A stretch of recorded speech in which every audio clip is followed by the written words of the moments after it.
Gandang araw po sa inyo at welcome sa isa na namang episode ng online series ni Inang Pamantasan, kung saan ang pagkatuto ay walang hangganan. Ito ang PNU Talks. Ako nga pala si Tiffanie Halili at ako ang inyong learning from home buddy sa episode na ito. Ngayong araw ay tatalakayin natin ang dalawang uri ng stress na na-experience natin at paano natin mayu-utilize upang mapunta siya sa good stress. So pagkatapos ng session na ito, i-comment ang inyong mga katanungan, mga kuro-kuro tungkol sa ating episode ngayong araw. Huwag ding kalimutang i-like at i-share ang episode natin. Okay, so for today, we will be talking about the duality of stress, perspective on stress, and how to utilize it. No? So, when we hear the word stress kasi, no, most of the people ay view ito as negative and harmful. But you know what? In some situations, stress can be adaptive and can be helpful para sa atin. Yan. So, okay. So, for the following objectives, no, we will define what is stress, increase understanding on distress and eustress, and of course, to learn ways to prevent distress and promote eustress. So, ano nga ba itong distress at eustress na ito? So, we'll be talking about that sa mga following slides natin. So first, let's define what is stress. So ano nga ba yung stress, no? So stress is a normal physiological and psychological response people develop to their circumstances, no? So normal daw, no? Normal na ma-stress tayo, no? So, it is a normal response, no, ng katawan natin. So, it is a normal reaction to an abnormal situation, no? Kaya siya nagiging abnormal situation kasi ito yung mga circumstances, events, or situation na nag-create, no, ng mga tension or anything na outside doon sa ating comfort zone. So, this stress can be internal or also it can be external circumstances that are difficult, upsetting, or scary para sa atin. So, what's the example of the internal circumstances na nagkukos ng stress sa atin, no? So, internal stressors can include yung mga iniisip natin, yung mga past memories natin, or pwede rin naman sila yung mga physical pain or discomfort na na-experience natin. Aside from that, it can also be emotions like sadness, anger, no? So these are mga internal stressors na nararamdaman natin within ourselves. While the external stressors, no, these include yung mga concerning events, no, na nangyayari sa paligid natin. So these are the circumstances na may negative impact sa atin or pwede rin naman dun sa mga taong mahal natin, which concerns us. So, kapag ang tao daw, no, nakaka-experience sila ng stress, merong nangyayari sa biological aspect nila. So, there is a chain reaction there is a chain reaction set into motion in our brain and our nervous system. So, this is the diagram of a stress response system, no? So, we will be having some biology behind stress. So, in this slide, makikita dito, no, na when we perceive stress, like for example, we see a stressful or we perceive a stressful situation or we are in a stressful circumstances, no? So, our brain, no, particularly in the hypothalamus, it will send message doon sa pituitary gland natin. And then the pituitary gland ay magsisend siya ng message sa adrenal gland natin. And the adrenal gland These are the ones who is responsible for our stress hormone. So magre-release sila ng cortisol. So during the stress response, no, mapapansin natin dito na nag-iiba na yung ating breathing. So there is a shortness of breath, increase in our heart rate, no? And even yung blood pressure natin ay tumataas, no? But with the help of cortisol, your liver will break down molecules na tinatawag na magre-release naman ng sugar, no? And itong sugar na ito, no, ay magpro-provide ng energy doon sa katawan natin. So this sugar is critical for the fight or flight response ng mga katawan natin. So the increase in energy because of the sugar helps you to escape from or deal with the stressful situation, and it will help you or your body to return to its normal state afterwards. So, it is possible, di ba? If na-overcome natin ito, it is possible for people to adapt to moderate level of stress over time. So, the tendency is ma-identify na ni brain na, this kind of stressful situation is short-lived. So, sandali lang to, itong stressful situation na to. Ano naman mangyayari, no? Kapag yung body natin ay naka-experience ng high level of stress over an extended period of time. So, sobrang tagal naman daw ng stress, no? So, this stress eventually becomes unhealthy. So, the tendency is this will damage the brain, which has been associated doon sa mga physical problems na na-experience natin. And worst case scenario, yung ibang mga mental health problems na na-experience din natin, which includes depression, anxiety, dementia, yung mga ganong klase ng mga health problems. Okay.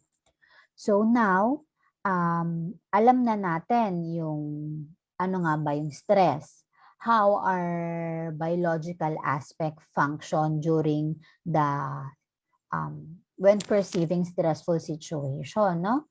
So, pwedeng positive, ma-overcome, or pwede rin naman it can negatively impact us. So, with this one, no, dito na natin makikita yung two types of stress, the eustress and the distress. No? So, ano nga ba tong stress na to? So, eustress is a positive stress. So, eustress can promote feelings of energy, focus, excitement, or fulfillment. So, it is typically caused by a positive experiences such as starting a new job or getting married. While the distress is the most commonly known type of stress. Ito yung sinasabi natin kapag stress tayo, no? So, we are in distress pala. Pag we feel exhausted, we feel burnout, feeling natin stress na tayo. So, it is a negative stress that causes feelings of worry, fear, and anxiety. So, this stress is typically caused by negative experiences and situations, such as losing a job, or when a family member is diagnosed with an illness. Okay. So, si eustress daw, no? So, si eustress, ito yung stress na nag-help na mag-motivate sa atin, na mag-motivate sa tao to work hard, to improve yung performances, and to reach goal despite the challenges. So, nandito yung urge natin or yung energy natin to do or to have actionable solution doon sa challenges na na-experience natin doon sa stressful situation. While the distress naman, no,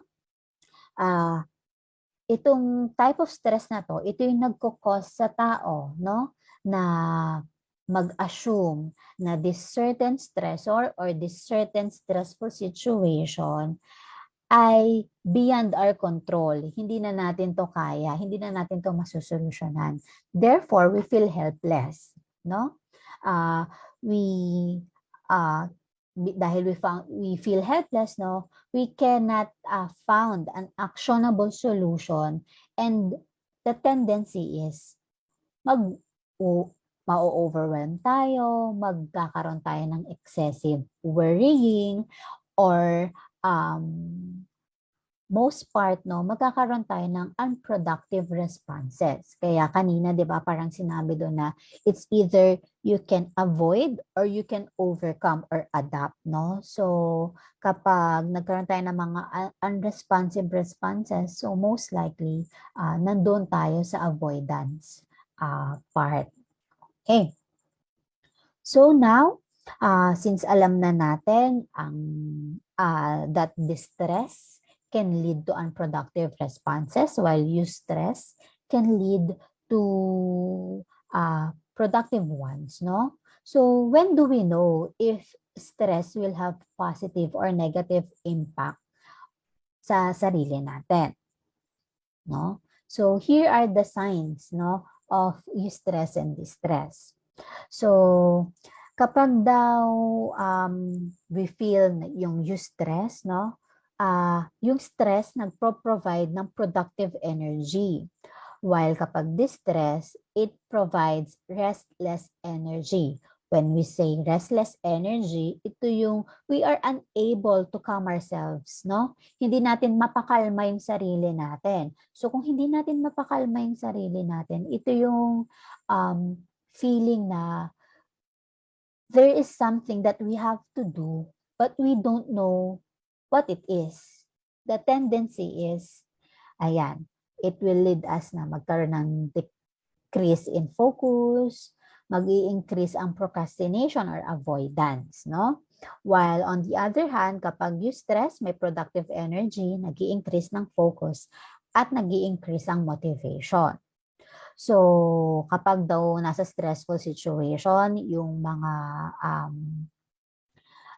eustress signs daw ay this current situation that we are in, we feel excited, we feel excitement, while on the other hand, we feel or we experience fear or we are concerned, no?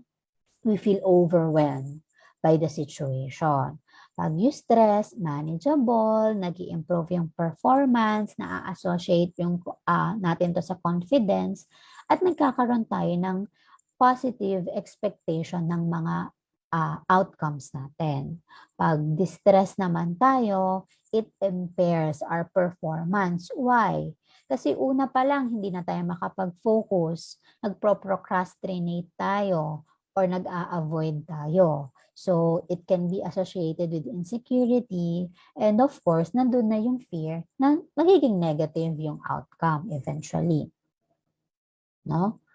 So, whether or not a person experiences good or bad stress, no,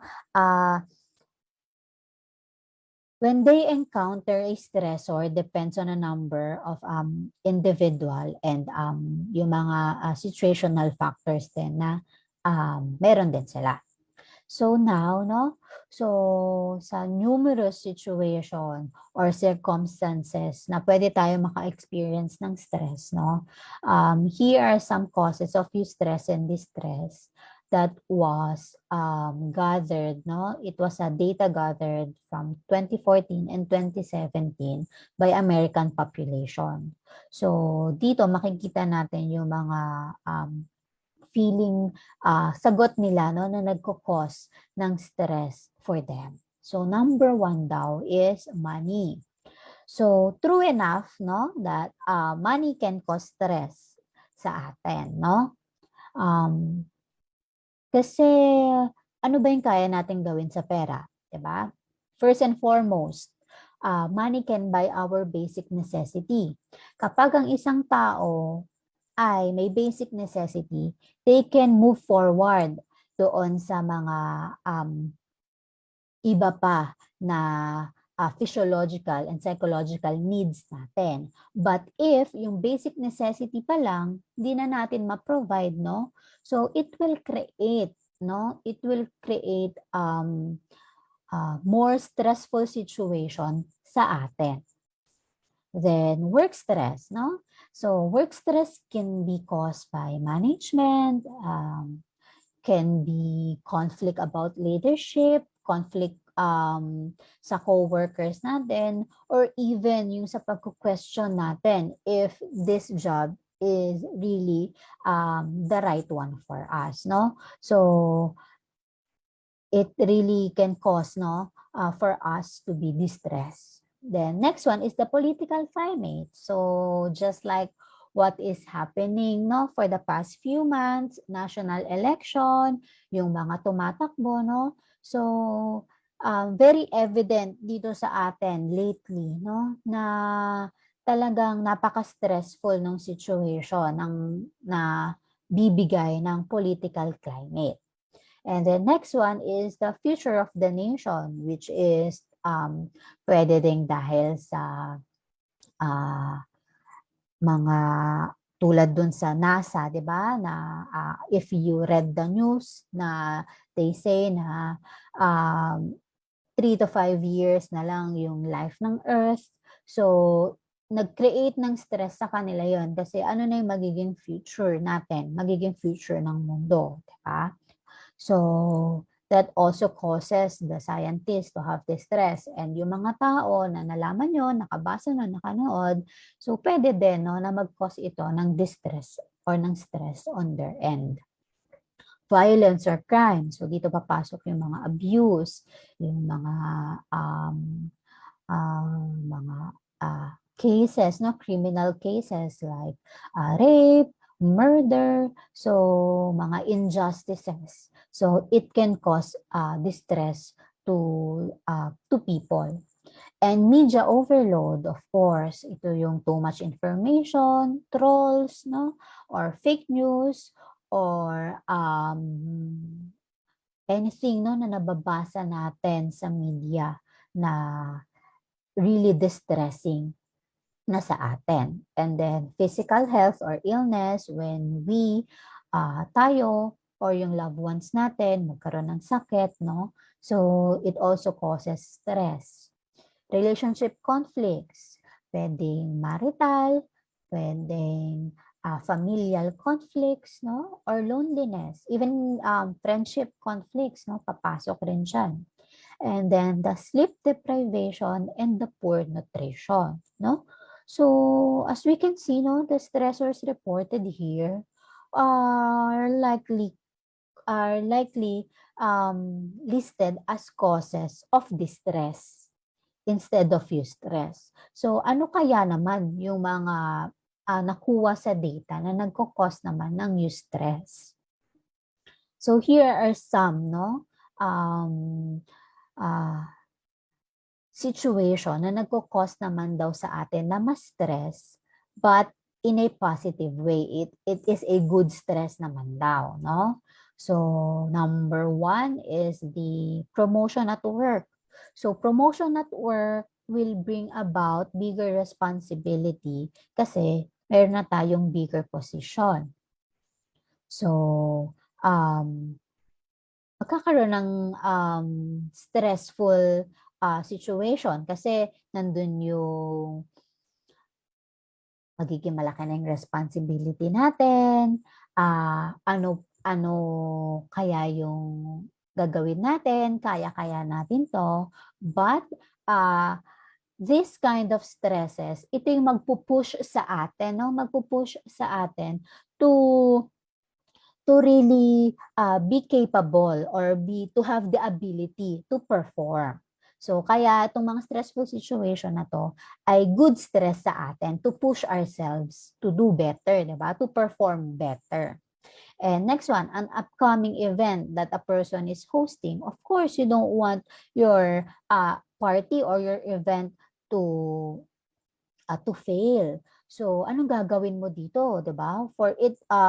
For your event to be successful, what will we do? Magpre-prepare tayo, 'di ba? So, yun yung nakre-create ng stress sa atin. Nagbibigay yung stress ay binibigyan tayo ng energy to prepare, no, for a positive outcome doon sa current situation natin. then performing in a concert, having a baby, or moving to a new city.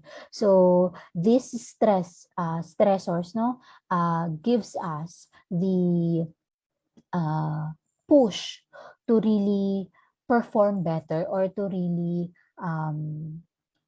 maximize our ability to have a good outcome in the end.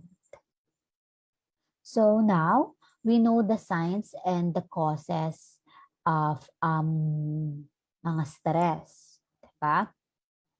So how distress and eustress impacts us, no?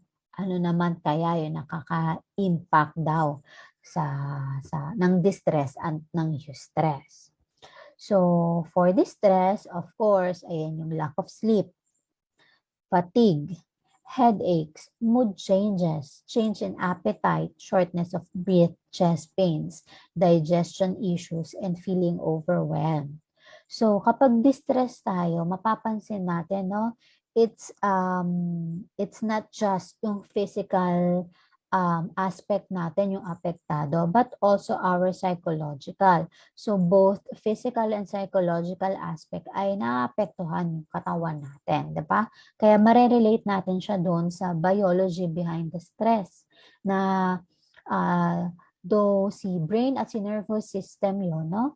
Hindi lang physical aspect yung naapektuhan, but also the psychological aspect. While the eustress, it impacts us to have an increased energy, be motivated, may increased focus, nagre-create ng excitement, at nag-i-increase ng self-efficacy. Kasi ano nga ba ang self-efficacy? Di ba? Self-efficacy is our belief doon sa mga capabilities natin. So, nagkakaroon tayo ng increased belief na kaya natin, na we have the ability or we are capable, diba?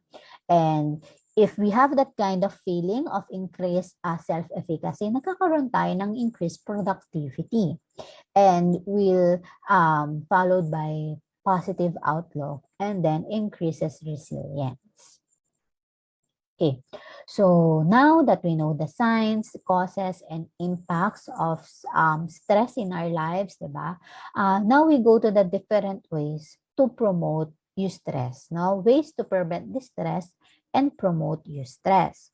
So as you can see in the diagram, so meron tayo ditong circle sa loob and then meron naman tayong box na color blue. So, one thing to prevent distress and to promote eustress is to focus on the aspect of the situation that are within our control, that are within your control, no? So, what are those things na kontrolado natin? Una is our behavior. So, paano tayo mag-behave given the stressful situation? Next, ano yung iisipin natin? What are thoughts regarding the situation? Ano yung mga words na we can use or we can say? Or yung mga reaction natin to different stressful situation that we are in. So, on the other hand, there are things that is out of our control. So, what are those things? Una is what other people do. Ano bang ginawa nila? Anong gagawin nila? What will they say? Anong sasabihin nila? Anong nararamdaman nila? Or yung mga pagkakamali nila. No? So, no matter how hard we try to magbigay ng oras, maglaan ng oras na isipin, no? Yung mga bagay na out of control, ay hindi pa rin natin sila makokontrol, no? Kahit ganong kadaming oras ang i-google natin, these are things na really out or beyond dun sa mga bagay na kaya nating baguhin, no? So, when we are distressed, we experience that our abilities or capability to cope ay hindi sapat, no? Na feeling natin we are hopeless, the tendency is feeling natin, no, nandun na tayo sa situation na hindi na natin kontrolado. Kasi stress, we are so distressed, no?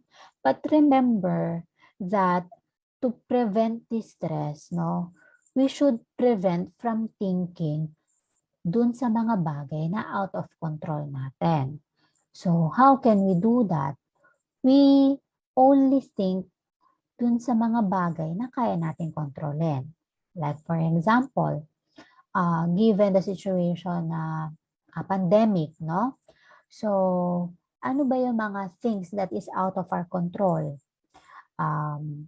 Yung mga tao na ayaw magpa-vaccine, yung mga tao na lumalabas ng walang face mask, yung mga tao na nagkukwentuhan sa mga close spaces, di ba? So,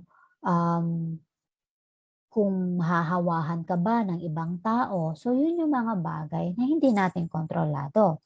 So ngayon, instead of focusing our time and our energy on the things that we cannot control, let's focus our energy and our time on the things that we can control. So ano ba yung kaya natin kontrolin? Magsuot ng face mask paglalabas. Kung kayang hindi lumabas, magstay na lang sa bahay. Or di naman kaya, you prepare yourself, magpa-vaccine, susunod sa protocols, may mga alcohol. So, in that way, no, na napropromote natin yung new stress. Napre-prepare natin yung sarili natin despite na may stressful event na kinahaharap, no, na tutulungan natin yung sarili natin to prepare ourselves to have a better outcome. So, what is that better outcome? Huwag tayong mahawahan no virus, diba?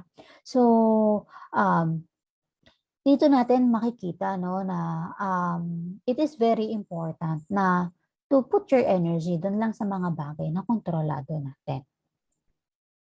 Then, next one is to find meaning in difficult and stressful situation. So, sasabihin nyo sa akin, di ba, na parang ang hirap naman po no, na magpa-find ako ng meaning sa isang difficult situation. What if it involves yung loved ones namin? Or di kaya tragic event ito? How can we find meaning? Di ba? Are you saying na parang despite na we are experiencing hardship, hanapin lang namin yung meaning? So, that is not the case, no? So, while it might be hard to find meaning in a painful or difficult situations, well, people who do are more likely to experience eustress rather than distress. No? Dun sa mga tao na nagpa-find ng meaning sa difficult situation, they would rather eventually lead distress to eustress rather than distress. So finding meaning within the pain doesn't mean that we should be grateful na nandun tayo sa situation. We should be grateful of this tragic event, no? So, finding meaning doesn't mean that we should find greatness, no? Or that we should be grateful for the experience. But it does demonstrate, no? Yung pag nag-find tayo ng meaning, no? We get the chance to be resourceful. So, nagiging resourceful tayo, nagiging resilient tayo, and somehow, no, yung outlook natin is more on the positive side rather than on the negative outcomes. So, meaning could come in different forms. So, for example, the meaning that you find in a difficult situation could be your insight, no? Insight natin dun sa sitwasyon. Insight natin dun sa sarili natin, no? So, nabibigyan tayo, yung insight natin, nabibigyan tayo ng clarity. So, nagiging klaro kung ano nga ba yung nagmamatter, no? Ano nga, what matters most? Or somehow it gives us the confidence na maniwala dun sa ability natin na kaya natin ma-overcome yung adversity. So sometimes, no, meaning could come in the form of new friendship, new skills, or new opportunities. So it is always up to us, no, how do we find meaning in this difficult and stressful situation. But remember, no, na we are not invalidating yung current situation natin. It's just that if we want to prevent this stress, we have to help ourselves, no? We have to help ourselves to promote eustress, no? So, for example, you are in a difficult situation, no?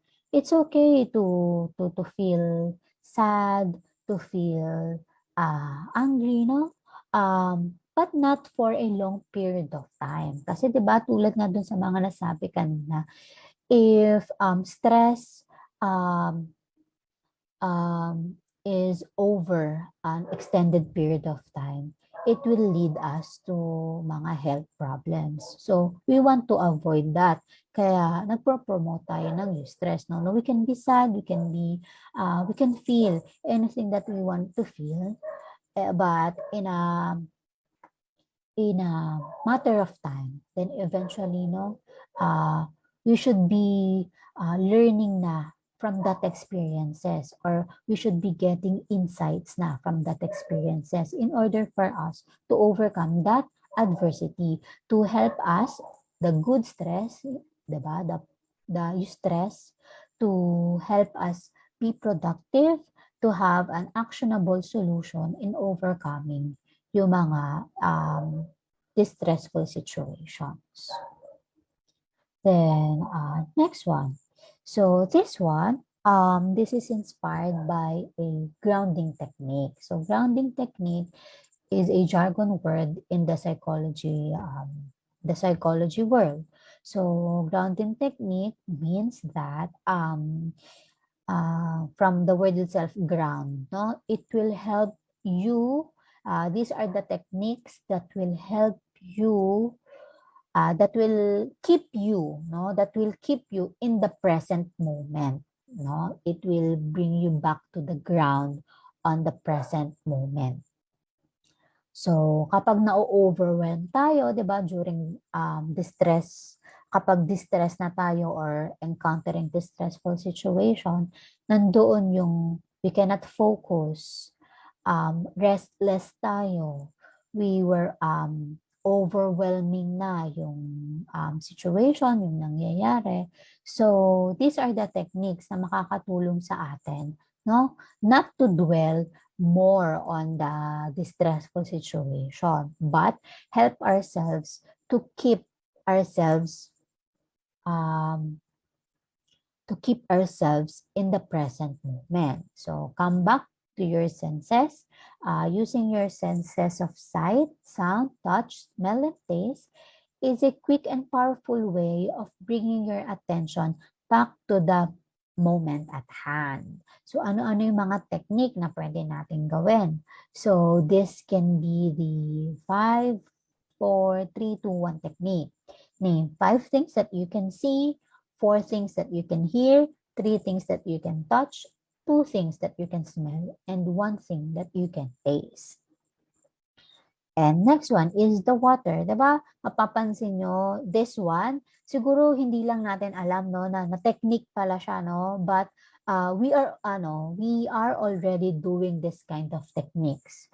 Yung sa water, 'di ba? We splash water to our faces, 'di ba? We run water over our hands, or take a bath, have a shower, no? Kapag stress tayo. So that will help you to bring yourselves yung sa present moment. Then next one, smells, no? Smell a strong smell, chewing gum, essential oil. Kaya 'di ba, mapapansin niyo may mga essential oil for stress. So that is also a grounding technique na pala yun, no? Yung bumili lang tayo ng essential oil kasi sabi dun sa essential oil, mawawala na yung stress natin. So binili natin siya, no? But, 'di ba? May study nga na it will help you, no, to bring back your attention to the present moment. Then, grounding object. Carry an object with pleasing sensory properties. Smooth pebbles, beaded bracelets. So, depende sa'yo kung ano yung pleasing sensory properties dahil iba-iba naman siya, no? Sa tao. The next one is use your body. Mapapansin natin, no, parang lahat more on our sa katawan natin. 'Di ba? Remember, we have the discussion on the biology behind stress na naapektuhan kasi yung brain natin and yung nervous system. So, to help no release the tension ay gagamitin natin yung katawan natin para ma-release yung distress na nararamdaman natin. So, use your body. If you feel distress, you can use your body to help you come back to the present moment. First, change position. If nakaupo ka, try standing up. If nakatayo ka, try sitting down. Exercise. Do some star jumps, go for a run, for a swim, di ba? Di ba, sometimes when we want to clear our minds, we go jogging, 'di ba? Just for the sake na ma-clear lang yung mind natin. So, stretch your body, reach up and try to touch the sky with your fingertips or bend down. Try to touch the ground. Then dance. So, move your body to your favorite song. Ground yourself. So, press your feet onto the floor and just literally ground yourself, no?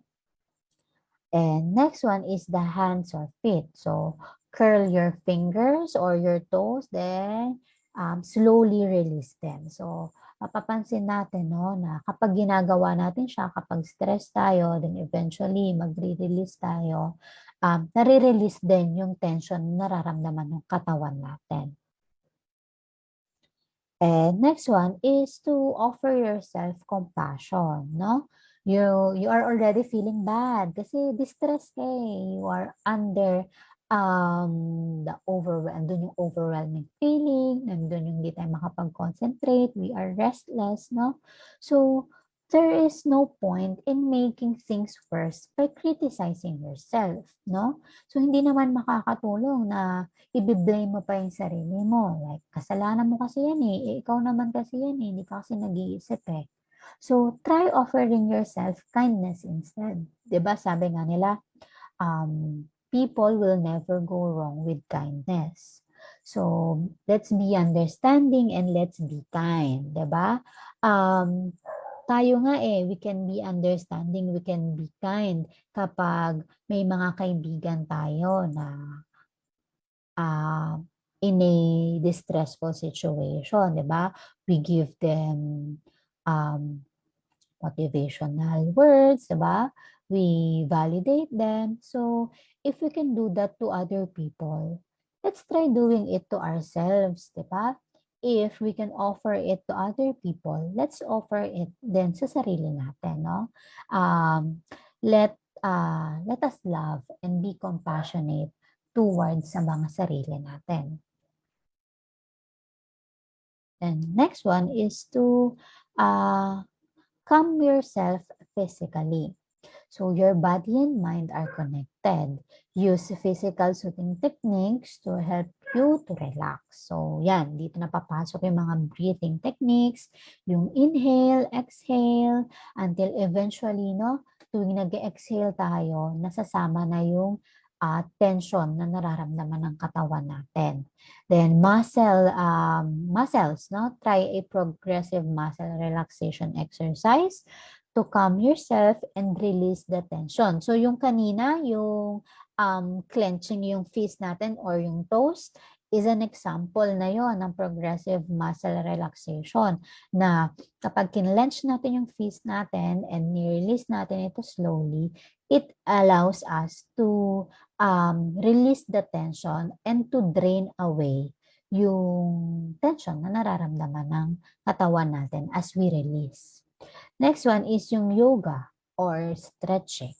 Diba? And exercise, use physical exercise to release pent-up energy. Diba? During the stress response system ng katawan natin, nagre-release yung katawan natin ng energy. So, kung hindi natin to magagamit, no, magiging pent-up energy siya. So, better to release it in a way of exercising. And next one is connection, no? Ask someone for a hug, give yourself a butterfly hug, or stroke a pet, no? So, for the butterfly hug, this can be done actually kahit nasaan tayo kasi sobrang dali lang ng butterfly hug na yun. So, we can accomplish the butterfly hug by just wrapping no, yung arms natin around ourselves. So, for example, yung right hand natin ay mapupunta sa ating left shoulder, yung left hand natin ay mapupunta naman siya sa ating right shoulder.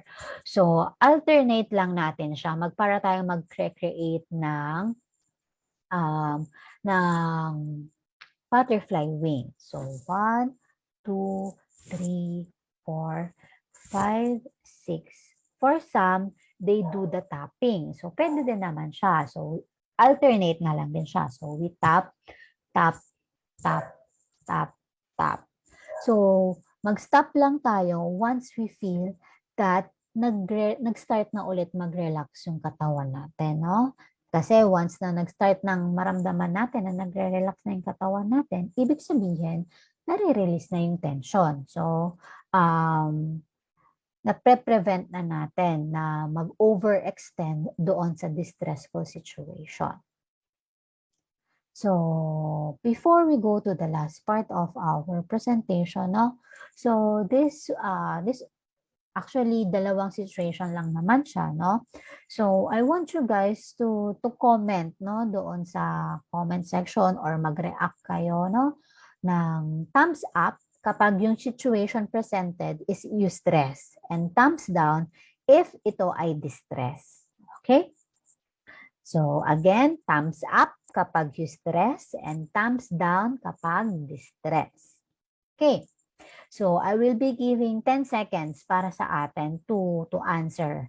So, pagtas kong basahin, 10 seconds will start and you can start answering or mag-comment sa ating comment section. Okay. So, for our situation number 1, so is it eustress or distress? Joe is a hardworking employee who loses his job due to COVID-19 pandemic. Every night, he drank himself to sleep in order to forget and to feel numb. So, is it a thumbs up or a thumbs down?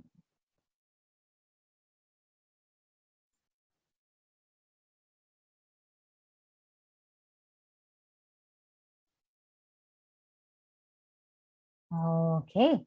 So, the answer is... sorry. So, the answer is... Of course, this is distress, diba?